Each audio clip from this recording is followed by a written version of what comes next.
గాక దేవుడి దగ్గర ప్రార్థన చేసినప్పుడు దేవుడు ఒక మాటను నాకు దేవుడు చెప్పి ఇదో దేవుడి కార్యాలను ఈరోజు చెప్పమని, ప్రభువా ఇంకా రేపటి నుండి మేము సువార్త కుడిక ముగించాం, ఈ కుడికలు మనం చేస్తున్నాం యేసయ్య అని చెప్పినప్పుడు దేవుడు ఒక మాటను మనకు చెప్పాడు. హల్లెలూయా, హల్లెలూయా చెప్పండి.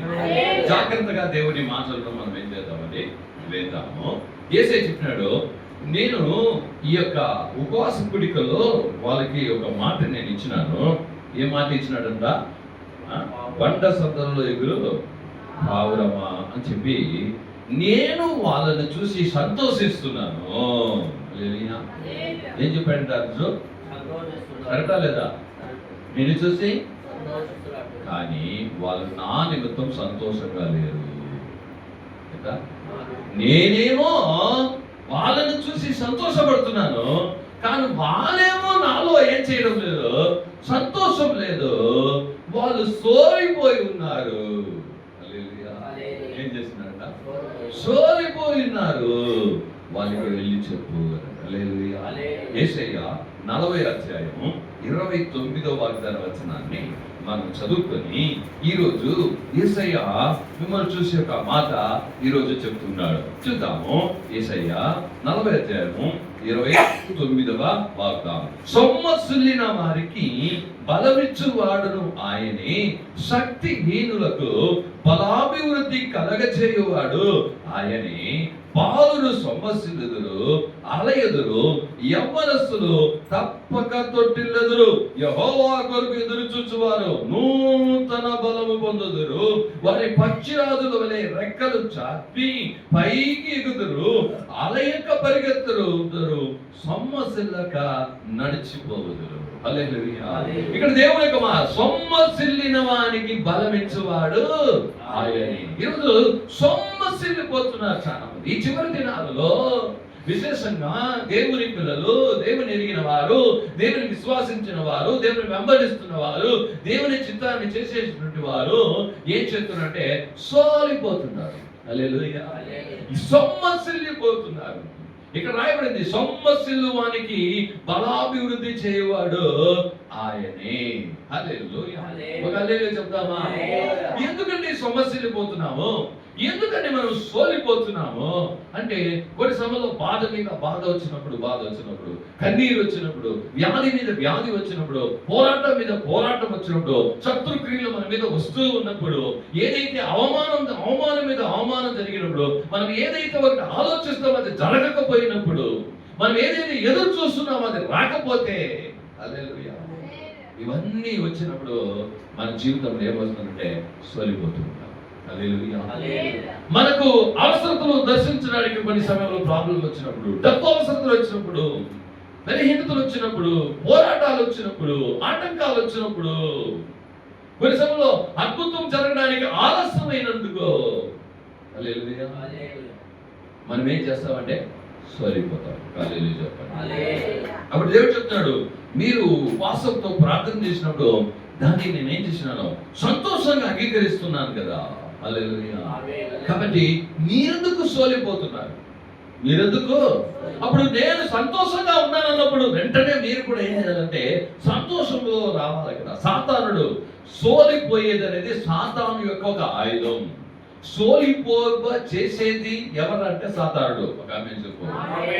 ఆ సాతానుడు మనల్ని ఏం చేస్తాడంటే ఏదో ఒకటి మన ముందర తీసుకొచ్చి పెట్టి ఏదో ఒక దాన్ని ఆలోచింపజేసి మనల్ని ఏం చేస్తుంటా అంటే సోలిపోచేస్తాడండి. ఒక వాక్యం మనం చదువుకుంటాము. 1 రాజుల గ్రంథము 19వ అధ్యాయం మనం తీసుకుంటే మనము ఎలియా ఒక సోలిపోయినటువంటి ఒక మనిషిగా అక్కడ కనబడుతున్నట్టు చూడండి. 1 రాజుల గ్రంథం 19వ అధ్యాయం మనం తీసుకుంటే 4వ వాక్యాన్ని మనం చదువుకుంటే అక్కడ ఒక మాట రాయబడి ఉంది.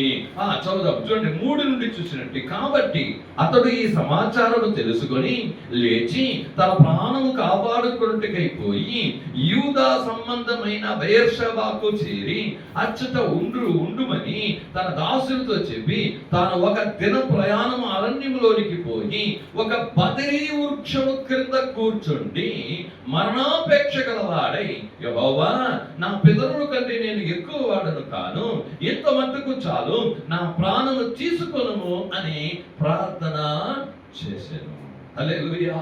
ఈ ఈ సోలిపోయే దురాత్మ అనేది ఏంటంటే, ఇది ఎవరిని వదల, విశ్వాసిని వదల, సంఘ పెద్దను వదల, సేవకుణ్ణి వదల, ప్రవక్తను వదల, రాజులను వదల. హల్లెలూయా. అందరి మీద సాతాను ప్రయోగించే ఒక ప్రయోగములో ఒకటి సోలిపోయి చేసేది ఏంటంటే, ఎందుకు సోలిపోతూ ఉంటున్నాం? సోలిపోయేటట్టు సాతానుడు ఏం చేస్తున్నాడు. ఎలియా సోలిపోయినాడండి. ఎలియా ఏం చేసినాడు మనకందరికీ తెలుసు. ఆ 18వ అధ్యాయంలో చూసి అగ్నిని దింపాడు. ఏం చేశాడ? ఎక్కడి నుండి వచ్చింది అగ్ని? పరలోకంలో నుండి ఆ అగ్నిని దింపాడు. ఎంత పెద్ద గొప్ప ఒక కార్యము ఆలోచించండి. ఎంత శక్తివంతుడైనటువంటి ఒక ఎలియా ఆలోచించండి. కానీ ఇక్కడ ఏం చేస్తున్నాడంటే సోలిపోయాడు. హల్లెలూయా. ఏం చేశాడంట? సోలిపోయేసి ఆయన ఒక అరణ్యం దగ్గరికి వెళ్తాడు. వెళ్ళేసి మన పని మనుషులు కూడా నువ్వు కూడా ఇక్కడే ఉన్నాయి ఒంటరిగా తీసుకుపోయేసాడు. హల్లెలూయా. చాలా మొట్టమొదట సాతానుడు నిన్ను సోలిపోయి చేసేది ఎప్పుడంటే ఫస్ట్ నేను ఒంటరి చేసేస్తాడు. ఏం చేస్తాడు? ఒంటరిగా ఆలోచిస్తాడు, ఒంటరిగా చేసేస్తాడు. ఇది చూడు, ఎటు చూడు, అట్ట చూడు, ఇది ఎట్లా అని. అందుకే సోలిపోయే సమయంలో 10 మందితో నువ్వు కూడా ఉండాలి. హల్లెలూయా. దేవుని పిల్లలతో ఏం చేయాల? 10 మందితో మాట్లాడు. నువ్వు ఎప్పుడైతే ఏదొద్దు నేను ఒంటరిగా ఉండాలి, ఒంటరిగా సాధన చేసుకోబోతాడు. ఇక్కడ ఏం చూడండి, ఒంటరిగా ఒక రోజు ప్రయాణం అంతా వెళ్ళిపోయినట్టు. అప్పుడు బదరీ వృక్షం కింద పడుకున్నాడంట. హల్లెలూయా. ఏ వృక్షం కింద? ఆ బదరీ వృక్షము అనేదండి అది పెద్ద చెట్టే కాదు, చిన్న చెట్టు. అది అదేమంటే ఒక చిన్న చెట్టు. అది ఒక ఆ కొమ్మలు ఇదో ఈ సైజులో ఉంటాయి అంతే. ఏ సైజులో ఉంటాయంటే ఈ వేలంత సైజులో ఉంటాయి అంతే. ఒక చిన్న చెట్టు. ఆ చిన్న చెట్టు కింద పోయి ఏం చేస్తున్నాడంటే పడుకున్నాడంట. ఏమన్నా? మరణాపేక్ష గలవాడి. ఏమంట? నేను బతకూడదు, నేను చచ్చిపోవాలా. హల్లెలూయా. ఈ ఈ ఈ చెట్టుల గురించి కీర్తనలో 120వ అధ్యాయంలో 4వ వాక్యంలో ఒక మాట ఇక్కడ నుండి రాయబడి ఉంది. చూద్దాము. ఆ కీర్తనలో 120లో 4వ వాక్యంలో ఒక మాట మనము చదువుకొనేసి దీని గురించి చూడండి. తంగేడు నిప్పులతో కూడిన బాణములు. దీనికి ఇంకొక పేరు ఉంది, తంగేడు చెట్టు. హల్లెలూయా. అంటే ఈ చెట్టు యొక్క వెదురును అంటే ఆ కొమ్మలను దేనికి యూజ్ చేస్తారంటే బాణాలు. చెప్పండి, ఏం యూజ్ చేస్తారో? బాణం. అంటే ఆ వెదురు నేరుంటుంది, దాన్ని కొన ఇట్లా కూసుగా చేసేసి ఏం చేస్తారంటే బాణం లాగా యూజ్ చేస్తారు దాన్ని. హల్లెలూయా. అప్పుడు సాతానుడు విశ్వాసులు కావచ్చు, పరిచయం చేసే వాళ్ళు కావచ్చు, అది ఇక్కడ ఎలియా అయిన ప్రవక్త కావచ్చు, అతడు తన బాణాలను వదులుతున్నాడు. ఆ బాణాల్లో ఒక బాణం ఏమంటే సోలిపోయి చేసే బాణము. హల్లెలూయా. ఏం చేస్తున్నాడు? సోలిపోయి చేస్తున్నాడు. కానీ ఇక్కడ ఒక మాట మనము చూడబోతున్నాం. ఆ ఎలియాని చూసి ఏం చేసినట్టే సోలిపోతున్నారు. ఈదురు చాలా మంది విశ్వాస జీవితంలో సోలిపోతున్నారు. హల్లెలూయా చెప్పండి. 2 సాముయేలు గ్రంథం 21వ అధ్యాయము 15వ వాక్యంలో చూస్తే దావీదు సోలిపోయినాడంట. 2 సాముయేలు 21వ అధ్యాయము 15వ వాక్యాన్ని మనం చదువుకుందామండి. ఫిలిష్తీయులకు ఇశ్రాయేలుకు యుద్ధము మరలా జరగగా దావీదు తన సేవకులతో కూడా దిగిపోయి ఫిలిష్తీయులకు యుద్ధము చేయనప్పుడు అతడు సొమ్మసిల్లెను. హల్లెలూయా. దావీదు ఎన్నో యుద్ధాలు చేశాడండి. యుద్ధాలు చేస్తా చేస్తా చేస్తా చేస్తా సోలిపోయాడు. హల్లెలూయా. కొన్ని సమయంలో అనేక కుటుంబంలో యుద్ధాలు, ఏమి యుద్ధాలు, కొట్లాట్లు, ఎన్నో పోరాటాలు, ఎన్నో కార్యాలు వాళ్ళు యుద్ధాలు చేసి సరే. హల్లెలూయా.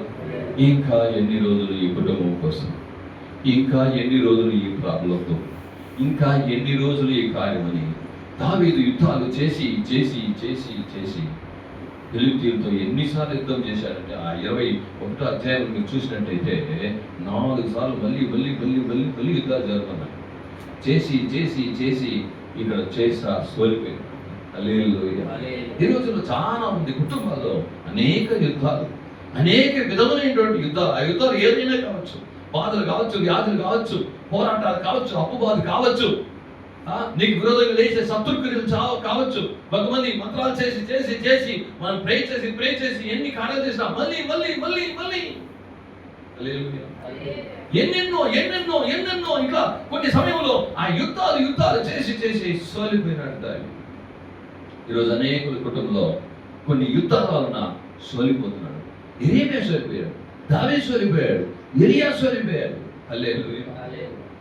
కాబట్టి చూద్దాము యోబు గ్రంథము 4వ అధ్యాయము 5వ వాగ్దానం. కొంతమందికి ఎలాంటి సోలిపోయే ధనాన్ని వస్తున్నది అంటే ఇక్కడ యుద్ధాల వలన కొంతమంది సోలిపోతున్నారు, కొంతమంది దుఃఖము వలన సోలిపోతూ ఉన్నారు. హల్లెలూయా.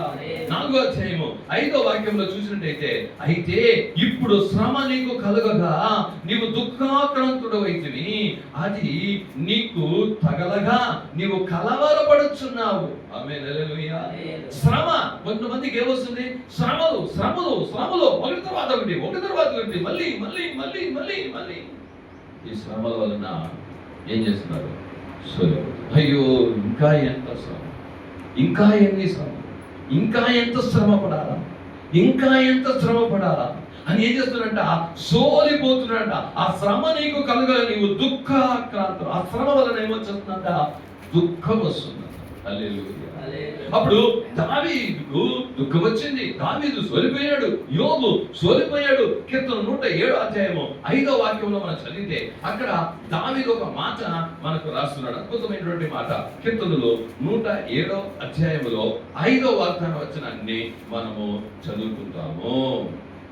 ఆకలి దప్పుల చేత వారి ప్రాణములు వారిలో సొమ్మసిల్లెను. హల్లెలూయా. కొన్ని సమయంలో ఆహార కార్యం నిమిత్తంగా సోలిపోతున్నారు. ఆమేన్. హల్లెలూయా. కీర్తన 119లో 81లో చూస్తే నిరీక్షణ కొరకు నా ప్రాణము సొమ్మసిల్లిపోయింది. నిరీక్షణ అంటే ఎప్పుడు వస్తుందో, ఇప్పుడు వస్తుంది అనుకున్నా, అదో రేపు వస్తుంది అనుకున్నా, వచ్చేదో జరుగుతుంది అనుకున్నా, వచ్చే సంవత్సరం జరుగుతుంది అనుకున్నా, జరగల నిరీక్షించి ఎదురు చూసి సోలిపోయాడు. హల్లెలూయా. నిరీక్షణ ద్వారా నేను సొమ్మసిల్లిపోతుంది.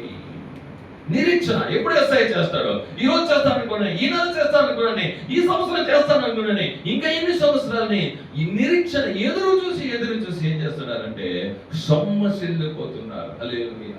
యెరెమీయా గ్రంథము 45వ అధ్యాయము 3వ వాగ్దాన వచనంలో చూడండి, యెరెమీయా సోలిపోతూ ఉన్నాడు.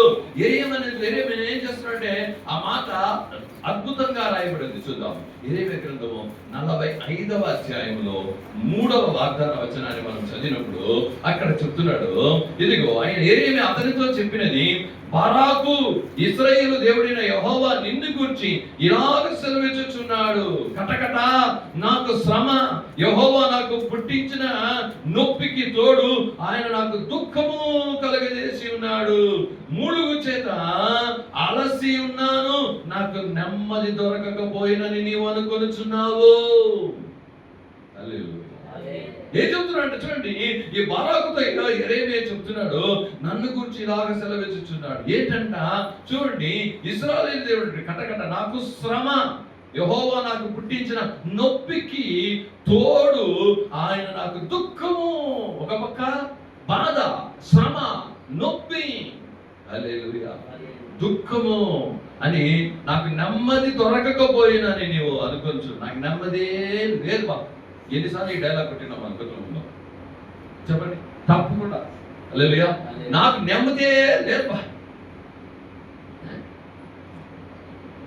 ఒక్క నిమిషం నెమ్మది లేదు బా. కొన్ని సమయంలో మనకు మించిన పని వచ్చేసినప్పుడు, మించిన కార్యం వచ్చినప్పుడు, ఒక పని చెప్పినప్పుడు నాకు నెమ్మదే లేదు బా అనేస్తాం. హల్లెలూయా. దేవుని చెప్తున్నారా, ఇక్కడ కూడా అదే చెప్తున్నాడు, నెమ్మదే లేదే. హల్లెలూయా. సాతానుడు ఏది చూసినప్పుడు సరిపోతుంది, ఎంత ఈ కుటుంబానికి చేసి ఎంత ఈ మనిషికి చేసి ఎంత చేసి అని దానివల్ల సోలిపోతూ ఉంటున్నాం. హల్లెలూయా. ఎలీయా కూడా సోలిపోయిన వాడే ఉన్నాడు. సామెతల గ్రంథము 24వ అధ్యాయము 10వ వాక్యము అద్భుతమైనటువంటి మాట అండి. శ్రమ దినమున నీవు కృంగిని ఎడల నీవు చేత కాని వాడి అగుదువే. హల్లెలూయా. శ్రమ దినమున మనం ఏం చేయకూడదంట? కృంగిపోకూడదు. 24:10 సామెతల గ్రంథంలో శ్రమ దినమున నీవు కృంగిని ఎడల నీవు చేత కాని వాడు అగుదువు. శ్రమ దినమున మనం ఏం చేయకూడదంట? కృంగిపోకు. హల్లెలూయా. యోబు 4:7లో ఇదిగో ఒక మాట రాయబడింది, అద్భుతమైనటువంటి మాట. ఎందుకు సోలిపోతున్నామో జాగ్రత్తగా వినండి. హల్లెలూయా. మీ గురించి దేవుడు చెప్తున్నాడండి. ఏమే నేనేదో వాళ్ళ గురించి సంతోషపడుతున్నాను, వాళ్ళు నాకు సంతోషంగా ప్రార్థన చేస్తున్నారు, కానీ వాళ్ళు సంతోషంగా లేకుండా ఉన్నారే. హల్లెలూయా. వాళ్ళు నాలో ఏం చేయడం లేదో సంతోషించకుండా సాతానుడు వారికి చేస్తున్నాడు. చూడండి ఎందుకు సంతోషం లేదు చెప్తున్నాడు. 4:7లో చెప్తున్నటువంటి జ్ఞాపకము చేసుకొనుము. హల్లెలూయా. అమ్మా సహోదరి సహోదరా, ఎందుకంటే ఎప్పుడైతే నువ్వు సోలిపోతావంటే సాతానుడు ఫస్ట్ ఏం చేస్తాడంటే నీకు దేవుడు చేసిన దాన్ని మర్చిపోచేసేస్తాడు. ఫస్ట్ ఏమంట? అప్పుడు ఎలీయా మూలంగా దేవుడు చేసిన దాన్ని ఎలీయా మర్చిపోయాడు. ఏం చేశాడు? ప్రార్థన చేసి ఏమొచ్చింది? అగ్ని దిగి వచ్చింది. సాధారణ విషయం అది. నీ మూలంగా యేసయ్య నీకు చేసిన గొప్ప గొప్ప కార్యాలను నువ్వు జ్ఞాపకం తెచ్చుకో. నీకెన్నో శ్రమలు వచ్చినాయి, ఆ శ్రమల్లో దేవుడు నీకు సహాయం చేసిన దాన్ని జ్ఞాపకం చేసుకో. నీకు బాధలు వచ్చినప్పుడు దేవుడు సహాయం చేసిన దాన్ని జ్ఞాపకం చేసుకో. నువ్వు వేదన కన్నీరుతో దేవుని దగ్గర మొదలుపెట్టినప్పుడు దేవుడు నీకు సహాయం చేసిన దాన్ని జ్ఞాపకం చేసుకో. బైబిల్ గ్రంథంలో ఎన్నో కార్యాలను యేసయ్య చేశాడు, జ్ఞాపకం చేసుకో. ఇశ్రాయేలును ఆపదల నుండి కాపాడిన కార్యాలను జ్ఞాపకం చేసుకో. దేవుడు నీకు చెప్పిన ప్రసంగాలను జ్ఞాపకం చేసుకో. అనేకులు చెప్పిన సాక్ష్యాన్ని జ్ఞాపకం చేసుకో. సాతానుడు ఏం చేస్తాడంటే అన్నిటినీ ఆ నిమిషంలో, ఆ పోరాటం వచ్చినప్పుడు, ఆ శ్రమలు వచ్చినప్పుడు, ఆ వేదనలు వచ్చినప్పుడు, ఆ వ్యాధి వచ్చినప్పుడు అన్నింటినీ మర్చిపోచేస్తాడు. అది హల్లెలూయా. ఏం చేస్తాడంట? మర్చిపోచేస్తాడు. అందుకే ఈ 4:7లో చెప్తున్నాడు, జ్ఞాపకము చేసుకొనుము. నిరపరాధి అయిన ఒకడు ఎప్పుడైనా నశించునా, యథార్థవంతుడు ఎక్కడైనా నిర్మూలమైనా. ప్రశ్న. హల్లెలూయా. నువ్వు కూడా ప్రశ్నమే ఈరోజు. ఎవరైనా యేసుక్రీస్తుని నమ్మిన వాళ్ళు నశించిపోయారా? ఎవరైనా యేసుని వెంబడించిన వాళ్ళు ఏమీ లేకుండా పోయారా? శ్రమ వచ్చిన వాళ్ళు, ఆ శ్రమలో దేవుడు అతన్ని కాపాడలేదా? వదిలేశాడా? సింహాల గుహలో దానియేలు వదిలేశాడా? షద్రక్ మేషక్ అబేద్నెగో అగ్నిలో ఉన్నాడు, వదిలేశాడా? నో. హల్లెలూయా. హల్లెలూయా. కృంగిపోతారా? వెళ్ళిపోతారా? అందుకే యోబుతో చెప్తున్నాడు, జ్ఞాపకం చేసుకున్నాము. నిరపరాధి అయిన ఒకడు ఎప్పుడైనా నశించునా? హల్లెలూయా. అపరాధం లేదు, నిరపరాధి నశించునా? లేదు.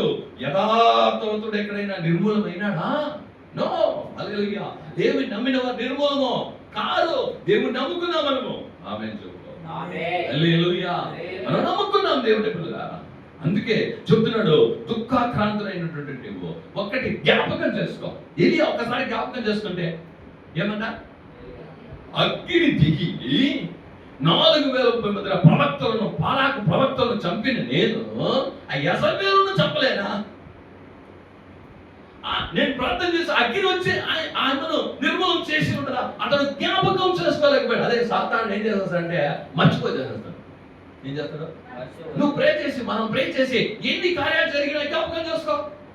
నీ జీవితంలోనే యేసయ్య ఎన్ని అద్భుతాలు చేశాడు జ్ఞాపకం చేసుకో. హల్లెలూయా. చేశాడా లేదా? అద్భుతం చేశాడా లేదా? చెప్పండి. మనం రేపు నుండి 3 రోజులు చిన్నపిల్లల గుడికి చేయబోతున్నాం. అంతకు ముందు చిన్నపిల్లలు ఒక రోజు మనం ఏం చేసాము? చిన్నపిల్లల గుడిక చేశా. హల్లెలూయా. జయమిచ్చాడు. ఆమేన్. హల్లెలూయా. ఈ 3 రోజులు కూడా ఏం చేస్తాడు? దేవుడు ఇస్తాడు. ఆమేన్. హల్లెలూయా. అందుకే నువ్వు జ్ఞాపకం చేసుకో. అద్భుతం చేయడా? ఆశ్చర్యం చేయడా? నీకు ఒక ఆశీర్వాదం పంపడా? నీ అవసరం దర్శించడా? నీ వ్యాధి స్వస్థపరచడా? ఎందుకు చేయడు? ఇంతకుముందు చేసేదా లేదా? జ్ఞాపకం చేసుకో. జస్ట్ జ్ఞాపకం చేసుకో. ఇమేజింగ్. నీ జీవితంలో ఏమేం చేశారు జ్ఞాపకం చేసుకో. ఇప్పుడు ఎందుకు చేయడు? హల్లెలూయా. ఎందుకు సోలిపోతున్నావు? ఏ విషయంలో సోలిపోతున్నావు? వాళ్ళకి చేశాడు, వీళ్ళకి చేశాడు, నీకెందుకు చేయడు? హల్లెలూయా. వాళ్ళ ప్రార్థన ఉన్నాడు, వీళ్ళ ప్రార్థన విన్నాడు, నీ ప్రార్థన ఎందుకు విన్నాడు? ఈ విషయంలో ఎన్ని ప్రార్థనలు విన్నాడు యేసయ్య. నువ్వు ఎందరి కోసం ప్రార్థన చేసినప్పుడు నీ ప్రార్థన విన్నాడు, నీ ప్రార్థన వినడా? హల్లెలూయా. సోలిపోవద్దు. ఆమేన్ చెప్పు. హల్లెలూయా. కీర్తనలు 27వ అధ్యాయము 13వ వాక్యము మనం చదువుదాం. కీర్తనలు 27:13. సజీవుల దేశమున నేను యెహోవా దయను పొందునన్న నమ్మకము నాకు లేనిలా నేను ఏమవుదును? హల్లెలూయా. నమ్మకం నీకేముండాలండి? నమ్మకం. హల్లెలూయా చెప్పు. ఏముండాలి నీకు? చెప్పండి. నమ్మకం ఉండాలి. హల్లెలూయా. ఆ నమ్మకం లేనిలా నీకేమవును? నమ్మకం ఉండాలండి. చెప్పండి. దాని దేవుడు నన్ను చేయి వదిలేస్తాడా? చెయ్యి వదలడు. ఏ పరిస్థితులైనా, ఏ స్థితి అయినా, ఎలాంటి కార్యమైనా నన్ను చెయ్యి వదలడు. నమ్మకం. నాకు అద్భుతం చేయరా, నాకు అద్భుతం తప్పకుండా చేస్తాడు. నాకు స్వస్థపరుస్తాడు. నాకు అవసరం దర్శిస్తాడు. నమ్మకం. హల్లెలూయా చెప్పు. ఏం పెట్టు? నమ్మకం పెట్టు. ఆయన చెప్తాడు దావీదు, నమ్మకుండా ఉంటానా నేను అంటున్నాడు. హల్లెలూయా. మనం దేవుని ఏం చేయాలంటే నమ్మాలా. హల్లెలూయా. ఇప్పుడు 1 రాజుల గ్రంథము 19వ అధ్యాయానికి వచ్చేద్దాము. ఆ 1 రాజుల 19వ అధ్యాయంలో ఏం చెప్తున్నట్టు చూడండి. ఆయన సోలిపోయి పడుకున్నాడంట. ఏం చేశాడంట? సోలిపోయి పడుకొని, ఇంత మట్టుకు నాకు చాలు, నన్ను తీసుకో. ఏం చేసుకో? నన్ను తీసుకో అని చెప్పాడు. చూద్దాం. ఆ 4వ వాక్యానికి వచ్చేద్దాము. తాను ఒక దిన ప్రయాణము అరణ్యములోనికి పోయి ఒక బదిరి వృక్షం కింద కూర్చుండి మరణాపేక్ష గలవాడి, యెహోవా నా పితరుల కంటే నేను ఎక్కువ వాడును. ఒకవేళ అతనిలో ఎక్కడైనా నేను ఒకవేళ గొప్పవాడినని ఏమన్నా అనుకున్నాడేమో. ఎందుకు ఈ శ్రమ వచ్చింది? ఎందుకు ఈ స్కోలిపోయి తరం వచ్చింది అంటే దేవుడు దానిని సరి చేస్తానన్నాడు. హల్లెలూయా. కాబట్టి మీరు తమిళ బైబిల్లో చూసినట్టయితే, ఇంగ్లీష్ బైబిల్లో చూసినట్టే వేరే విధంగా ఏం చేయలేదంట, నేను నా పితరుల కంటే గొప్పవాడిని కాదు. ఒకవేళ తాను గొప్పవాడు అనుకున్నాడేమో. హల్లెలూయా. కొన్ని శ్రమలు, కొన్ని కార్యాలు వచ్చినప్పుడు నువ్వు గొప్పవాడు కాదు, నువ్వు పెద్దోడు కాదు, నీలో గర్వం అనేది ఏం చేయకూడదు, రాకూడదు. హల్లెలూయా. ఇంత కూడా ఏం చేయకూడదు, నీకు రాకూడదు. హల్లెలూయా. కాబట్టి దేవుని చెప్తారా, మన గొప్పలు కాదు, మరి దేవుడు మన గొప్ప దేవుడే. హల్లెలూయా. కానీ మనలో గర్వం ఏం చేయకూడదు, కూడా రాకూడదు. చూడండి అక్కడ ఏం జరిగింది చూడండి. ఆ మాట చెప్పిన కానీ ఏం జరుగుతుందో చూడండి. ఆ 19:6లో మనం చదివినట్టు చూడండి. నిద్రించి చూడగా ఒక దేవదూత వచ్చి అతనిని ముట్టి. హల్లెలూయా. దేవదూత వచ్చి అతనిని ముట్టి నీవు లేచి భోజనము చేయమని చెప్పాను. అతడు చూచున్నంతలో అతని తల దగ్గర నిప్పుల మీద కాల్చబడిన అప్పమును నీళ్ళ బుడ్డియు కనబడెను. కనుక అతడు భోజనము చేసి తిరిగి పరుండెను. అయితే యెహోవా దూత రెండవ మారు వచ్చి అతనిని ముట్టి, నీ శక్తికి మించిన ప్రయాణము నీకు సిద్ధముగా ఉన్నది, నీవు లేచి భోజనము చేయమని చెప్పినప్పుడు అతడు లేచి భోజనము చేసి ఆ భోజనం బలము చేత 40 రాత్రింబగలు ప్రయాణం చేసి దేవుని పర్వతమని పేరు పెట్టబడిన హోరేబునకు వచ్చి. హల్లెలూయా. అక్కడ చూడంగానే ఏముందంట, ఒక దేవదూత వచ్చి ముట్టి లేమ్మా. హల్లెలూయా. సోలిపోయినప్పుడు ఏం చేస్తామమ్మా? అరే బాగా ఏం చేస్తాం, ఏం చేస్తాం, ఏం చేస్తామా చెప్పండి. సోలిపోయినప్పుడు ఏం చేస్తాం? దేవుని కొడుస్తాం. ఏం ట్రై చేస్తాం, అమ్మాయి వచ్చాక ఏం చేస్తాం. ఎలియా కూడా ఏం చేశాడు? సోలిపోయి పడుతుంది. దేవదూత ముట్టి ఏం చేసినాడు? లేచి చూసిన వెంటనే అక్కడ నిప్పులతో కాల్చబడిన రొట్టె ఉంది. ఏమంట?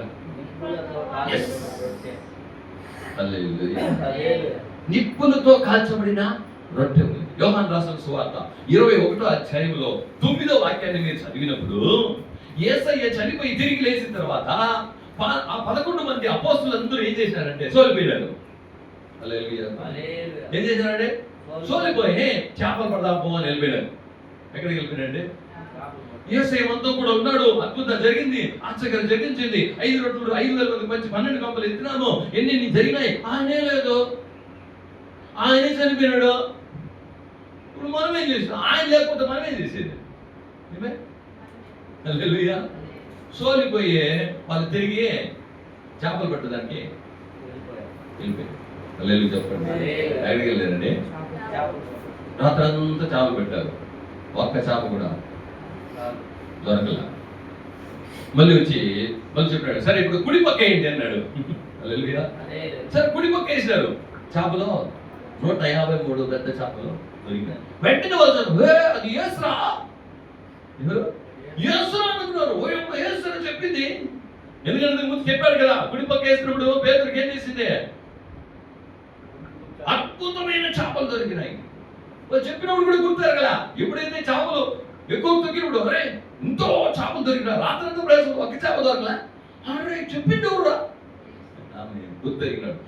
నేను ఏం చేశానంటే వచ్చిన వెంటనే యేసు తెలిసిపోయిన తర్వాత వీళ్ళు ఏం శిష్యులు ఏం చెప్పారు. వచ్చిన వెంటనే ఆ వాక్యం చదువు 29 యోహాను సువార్త. వారు దిగి దరికి రాగానే అక్కడ నిప్పులను వాటి మీద ఉంచబడిన, చూడండి, నిప్పులను వాటి మీద ఉంచబడిన చేపలను రొట్టెయు కనబడెను. హల్లెలూయా. వాళ్ళు వచ్చినప్పుడు ఇక్కడ ఏముందంట? అగ్ని చేత కాల్చబడిన రొట్టె అక్కడ కనబడింది. హల్లెలూయా చెప్పండి. ఇక్కడ ఏలియాకు పడుకున్నప్పుడు ఆయన దూత లేపినప్పుడు ఏం కనబడిందంటే నిప్పులతో కాల్చబడిన ఒక రొట్టె. హల్లెలూయా. అక్కడ కూడా నిప్పులతో కాల్చబడిన ఒక రొట్టె ఉన్నది. ఆ రొట్టె చేసి ఇచ్చినాడు. హల్లెలూయా. ఆ తర్వాత దాన్ని తిన్న తర్వాత తిరిగి ఎలియా ఎప్పుడు సోలిపోలేదు, తిరిగి ఆ యొక్క అపోస్తలులు ఎప్పుడు సోలిపోలేదు. చెప్పు తప్పు. హల్లెలూయా. దేవుడు ఎందుకు అంటే నీకు ఇచ్చినటువంటి అభిషేకం ఎలాంటి అభిషేకం అంటే అగ్ని అభిషేకము. హల్లెలూయా. నీ మూలంగా దేవుడు గొప్ప కార్యాలు చేయబోతున్నాడు. నీ మీద ఉన్నటువంటి అభిషేకము, నీ మీద ఉన్నటువంటి పిలుపు, నీకు నచ్చిన దర్శనము అలాంటి దర్శనం కాబట్టి సాతానుడు కూడా ఏం చేస్తున్నాడంటే అగ్ని బాణాలు వేస్తున్నాడు. హల్లెలూయా. అందుకే యేసు 54:17 చెప్తాను, నీకు విరోధంగా లేచే ఏ ఆయుధము వర్తిల్లకుండా పోవును. హల్లెలూయా. వాడు అనేక ఆయుధాలు యూజ్ చేస్తాడు, దాంట్లో సోలిపోయే ఆయుధాన్ని కూడా యూజ్ చేస్తాడు. అది హల్లెలూయా. సోలిపోతాం ఎన్నిసార్లు చేసి ఇంకా ఎన్ని సంవత్సరాలు ఉపవాస గుడిక, ఇంకా ఎన్ని సంవత్సరాలు సువార్త చెప్పాలా, ఇంకా ఎన్ని సంవత్సరాలు కార్యాలు చేయాలా, ఎక్కడ జరగలేదని వాడు సోలిపోయే చేసేస్తాడు. హల్లెలూయా. నువ్వేం చేయకూడదంటే సోలిపోకూడదు. హల్లెలూయా. ఫిలిప్పీయులకు రాసిన పత్రిక 4:13 చెబుతున్నది, నన్ను బలపరచువాని అందే నేను సమస్తము చేయగలను. హల్లెలూయా. నన్ను బలపరిచే ఒక దేవుడు ఉన్నాడు. చెప్పమ్మా, నిన్ను బలపరిచే ఒక దేవుడు ఉన్నాడు. ఈ రోజు మనం బలపరచబోతున్నాడు. ఒక ఆమె చెప్పు. ఎలియాను ముట్టి ఆ దేవదూత బలపరిచింది. యేసయ్య గెత్సేమనే తోటలో ఆయన ప్రార్థన చేసినప్పుడు ఒక దేవదూత వచ్చి అతన్ని బలపరిచాడు. హల్లెలూయా. శిష్యులు సోలిపోయినప్పుడు యేసయ్య ఆ నిప్పుల మీద ఉంచబడిన రొట్టెను, యేసుక్రీస్తు కల్వారి శిలువలో ఆయన ఎలా ఉన్నాడంటే అగ్ని చేత కాల్చబడ్డాడు. ఆయన శరీరం, ఆయన రొట్టె. హల్లెలూయా. రొట్టె అంటే ఏమండి? ఆయన శరీరం. హల్లెలూయా. అక్కడ రొట్టెయు నీళ్లు ఉందంట. ఏముందండి? రొట్టెయు నీళ్లు. రొట్టె దేనికి సాదృశ్యం అంటే దేవుని మాటలు, ఆయన శరీరము. హల్లెలూయా. నీళ్లు నువ్వు ఎన్నిసార్లు ఏం చేసావో నీళ్లు తాగుతా ఉంటే ఏం చేస్తావు? తప్పికి తీరిపోతుంది. మళ్ళీ ఏం చేస్తారు? రేపటికే మళ్ళీ తప్పికి వస్తుంది. మళ్ళీ ఏం చేస్తాం మనం? నీళ్ళు తాగు, బైబిల్ వాక్యము. హల్లెలూయా. అప్పుడు నువ్వు సోలిపోయినప్పుడు వాక్యాన్ని చదువు. ఏం చదువు? నీకు ఇచ్చిన వాగ్దానాలను జ్ఞాపకం చేసుకో. నువ్వు చేసిన ప్రార్థన ఇచ్చిన జయాన్ని జ్ఞాపకం చేసుకో. సాక్ష్యాలను జ్ఞాపకం చేసుకో. హల్లెలూయా. కాబట్టి సోలిపోవద్దు. దేవుడు చెప్తున్నాడు ఏమి? హల్లెలూయా చెప్పు. సోలిపోవద్దు. ఇదో నన్ను బలపరచు అనేది నేను సమస్తం చేస్తాను. హల్లెలూయా. నా వల్ల కాదు, నన్ను బలపరిచే దేవుడు ఉన్నాడు. హల్లెలూయా. నువ్వు బాధలో ఉన్నప్పుడు, కష్టాల్లో ఉన్నప్పుడు, కన్నీళ్ళు ఉన్నప్పుడు, వేదనలో ఉన్నప్పుడు నిన్ను బలపరిచే దేవుడు నీతో కూడా ఉన్నాడు. నిన్ను ముట్టి నిన్ను స్వస్థపరుస్తాడు, అద్భుతం చేస్తాడు యేసయ్య. హల్లెలూయా. ఒకటి బాగా జ్ఞాపకం చేసుకో. ఎలియా ఎలాంటి వాడు అయినాడంటే సాతాను వాడికి ఎలాంటి కార్యం తీసుకొచ్చాడంటే ఇంత మట్టుకు చాలు చచ్చిపోవాలని. బాగా ఆలోచించి ముగిస్తా. ఏమే చచ్చిపోవాలి? ఏమే చచ్చిపోవాలి? చచ్చిపోతే అన్ని వెళ్ళిపోతాయి అనుకుంటారు. నో, సాతాను ఆలోచన అంటే చచ్చిపోవాలి. రే ఏలియాను చచ్చిపోవాలని చూసావా? యేసయ్య ఏం చెప్పంటే, ఆ సాతానుకు ముందర ఎలియా గారు చచ్చిపోయినారా? చావనే లేదు. హల్లెలూయా. అగ్ని గుర్రములో అగ్ని రథముల చేత ఏం చేశాడట? కొనిపోబడ్డ. చావకుండానే తీసుకొచ్చాడు. హల్లెలూయా. సాతాను ఆలోచన ఏమి? చంపేయాలా. కానీ దేవుడు చేసింది ఎలియాకేమి? సావకుండానే వెళ్ళిపోయాడు. హల్లెలూయా. ఒకటి తెలుసుకో, అతడు ఇప్పుడు ఎలియా సాతాను దగ్గర చేతికి అందేటట్టు ఉన్నాడు. ఆ తర్వాత దేవుడు ఎలియాను తీసుకుపోయాడు, అందరి ఎత్తుకు తీసుకెళ్ళిపోయాడు. హల్లెలూయా చెప్పు. ఇప్పుడు కనబడుతున్నాడు, కనబడని దూరంలో యేసయ్య ఎలియాని తీసుకెళ్ళిపోయాడు. హల్లెలూయా. ఇప్పుడు చూస్తే కూడా ఎలియా ఎక్కడ అని కనబడలేదు. ఎలియా ఎంత దూరం అంటే ఆయన చాలా దూరంలో వెళ్ళిపోయాడు. మరణమే చూడకుండా కొనిపోబడ్డాడు. హల్లెలూయా. ఈ రోజు దేవుడు నీకు ప్రవచనాత్మకంగా చెప్తున్నాడు. ఎందుకు నా శ్రమలు, ఎందుకు పోరాటమని సోలిపోయినావా? ఇప్పుడు నువ్వు సోలిపోయిన నిన్ను యేసయ్య వాని చేతికి అందకుండా ఎత్తులో నిన్ను హెచ్చిస్తాడు. కానీ చెప్పబడదండి. హల్లెలూయా. నీ చేతికి తాకడం, వాని చేతికి తాకడంతో ఎత్తుకి నిన్ను తీసుకుపోతాడు. అతని చూపుకు చిక్కకుండా ఎత్తులోనికి నిన్ను తీసుకుని వెళ్తాడు యేసయ్య. హల్లెలూయా. yes. సోలిపోబడ్డాడు. హల్లెలూయా. నీకు ఇచ్చిన అభిషేకం, నీకు ఇచ్చిన ప్రవచనమైన మాట, దర్శనం సాధారణమైన అనుకుంటున్నావా? No way. హల్లెలూయా. సాతానికి అందనంత ఎత్తుకు తీసుకెళ్ళిపోయాడు. సాతానుడు చూడలేని అతని చూపుకు కనబడనంత దూరంలో తీసుకెళ్ళిపోయినాడు. హల్లెలూయా. ఈరోజు శ్రమలు, పోరాటాలు ఉండొచ్చు. ఒకరోజు నిన్ను తాకను వాళ్ళని కాదు. హల్లెలూయా. నిన్ను చూడను కూడా వాళ్ళ కాదు. హల్లెలూయా. అంత ఎత్తులోకి, అంత గొప్పగా తీసుకొచ్చేదానికి దేవుడు సమర్థుడు. హల్లెలూయా. సోలిపోయిన ఎలియాను ఏం చేశాడు యేసయ్య? మరణమే లేకుండా చేసేసాడు. మరణాపక్షి తీసుకొచ్చావరా? మరణం లేకుండా తీసుకుంటాడు. హల్లెలూయా. ఈరోజు వాని చేతికి ఉన్నాడు, ఒకరోజు నీ చేతికే అందనంత ఎత్తులో తీసుకెళ్తాడు చూడు. హల్లెలూయా. ఈరోజు వాడిని చూస్తూ చూస్తూ చూస్తూ ఒంటరిగా చేసావు చూడు, నేను ఎంత ఎత్తులో తీసుకున్నాను. ఇంకా కనబడ్డే ఎలియా నీకు. హల్లెలూయా. yes.